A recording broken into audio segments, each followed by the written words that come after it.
భారత సినీ సంగీత ప్రపంచం ఓ గొప్ప గాన కోకిలను కోల్పోయింది. తన మధుర గానంతో దాదాపు 6 దశాబ్దాల పాటు కోట్లాది సంగీతాభిమానులను అలరించిన లెజెండరీ గాయని ఎస్ జానకి ఇక లేరు. 88 ఏళ్ల వయసులో గుండెపోటుతో కన్నుమూసిన జానకమ్మ అంత్యక్రియలు ప్రభుత్వ లాంఛనాలతో ముగిశాయి.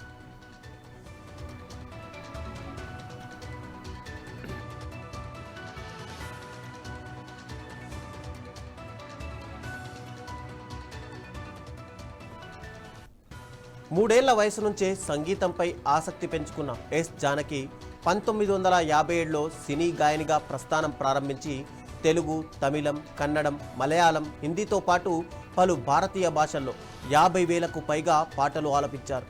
5 తరాల హీరోయిన్లకు తన గాత్రాన్ని అందించి భారతీయ సినీ సంగీత చరిత్రలో చెరగని ముద్ర వేశారు.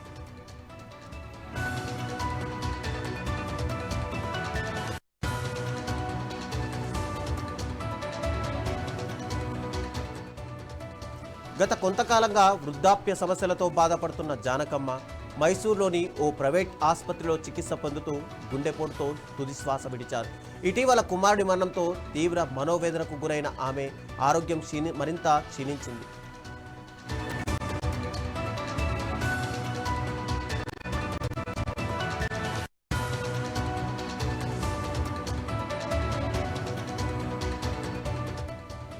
ప్రభుత్వ అధికారిక లాంఛనాలతో ఎస్ జానకి అంత్యక్రియలు నిర్వహించారు. ఆమెకు సినీ, రాజకీయ ప్రముఖులు, అభిమానులు అశ్రు నయనాలతో తుది వీడ్కోలు పలికారు. తన గానామృతంతో తరతరాల పాటు సంగీతాభిమానుల హృదయాల్లో చిరస్థాయిగా నిలిచిపోయిన ఎస్ జానకి మరణం భారతీయ సంగీత ప్రపంచానికి తీరని లోటుగా మిగిలింది.